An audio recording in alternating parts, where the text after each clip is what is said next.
తెలుగు రాష్ట్రాల్లో 20,000కు పైన జంటలకు మాతృత్వ కలలను సాకారం చేసిన 49 ఫర్టిలిటీ సెంటర్ మీకు అందిస్తుంది కేవలం 899 రూపాయలకి fertility assessment package including free consultation, ultrasound, వీర్య పరీక్షలు మరియు AMH టెస్ట్. 49 అంటే సంతానం, 49 అంటే సంతోషం. Hi viewers, welcome to Andhra Prabha. నేను మీ ఉమ్మ.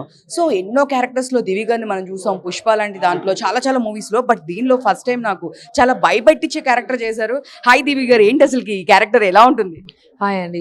ఈ క్యారెక్టర్ మీరు చెప్పినట్టు భయం వేస్తుంది.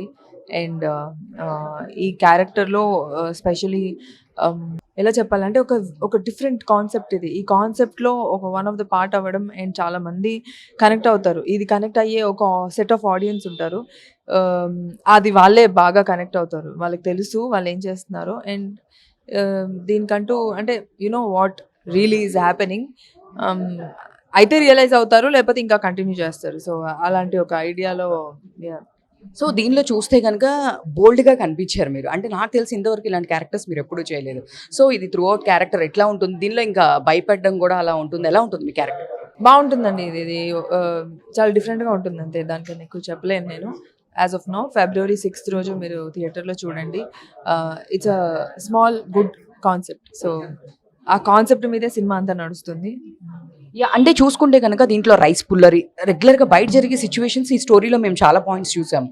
బయట చూసుకుంటే కనుక నిజంగానే వాళ్ళ సొంత ఫ్యామిలీలో పిల్లల్ని చంపేయడము, రైస్ పుల్లర్స్, ఇట్లాంటివన్నీ చాలా మూఢనమ్మకాల మీద బయట జరిగే చాలా పాయింట్స్ పెట్టారు. సో ఎప్పుడైనా మీ రియల్ లైఫ్లో ఇలాంటి సిచ్యువేషన్స్ ఫేస్ చేశారా?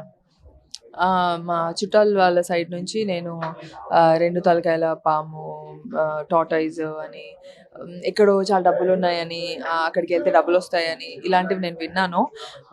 మా వాళ్ళ దగ్గరే చూశాను నేను. సో యా, అప్పుడు నేను ఇది విన్నప్పుడు అవును కదా, కరెక్ట్ కదా, ఇది జరుగుతుంది కదా అని అనిపించింది నాకు. దీంట్లో చూసుకుంటే నవీన్ చంద్ర గారి సినిమా త్రూ అవుట్ చేసేటప్పుడు చాలా డిస్టర్బ్ అయ్యాను, చాలా హాంటింగ్ ఉంటుంది అన్నారు. సో మీరు చేసేటప్పుడు మీకు అలాంటి ఏమైనా హాంటింగ్ అనిపించిందా త్రూ అవుట్ మూవీలో? అది డిస్టర్బ్ అయ్యారా? లేదు, నేను యాక్షన్ కట్ మధ్యలోనే ఉంటాను. సో అది నెత్తికి అలా ఎక్కించుకోను. సో డిస్టర్బ్ ఏం అయ్యింది ఏం లేదు. చాలా సంతోషంగా, చాలా హ్యాపీగా షూటింగ్ చేసుకున్నాం. సో నవీన్ చంద్ర గారితో స్క్రీన్ షేర్ చేసుకున్నారు కదా, ఎట్లా ఉంది ఏంటి? చాలా బాగుంది. నవీన్ మీరు చెప్పినట్టు ఇప్పుడు అన్నారు కదా డిస్టర్బ్ అయ్యారు. నవీన్ తన క్యారెక్టరు తనలో ఉండిపోతాడు అనమాట. Is a very good performer and is a method actor. తనలాగా అంటే అలా ఇంత డిసిప్లిన్డ్గా ఎలా ఉంటారా ఒక యాక్టరు అని అనిపిస్తూ ఉండే. తను డయట్ కానీ, తన యాక్టింగ్, తన పర్ఫార్మెన్స్ కానీ, తన స్కెడ్యూలింగ్ కానీ, తను అదే లావ్ అవ్వడానికి కానీ, లేకపోతే పర్ఫార్మ్ చేయడానికి కానీ, సీన్లో ప్రజెంటబుల్ ఉండడానికి కానీ చాలా కష్టపడతాడు. Is very inspiring. Is my best friend. Is my mentor. నాకు చాలా సజెషన్స్ ఇస్తాడు. దీనికన్నా ముందు నుంచి 3 years నుంచి మేము friends. He tells a lot of things which inspires me, and tan anduke he's still on. He's always on. His cinemas keep coming. His movies always keep releasing. Thank you.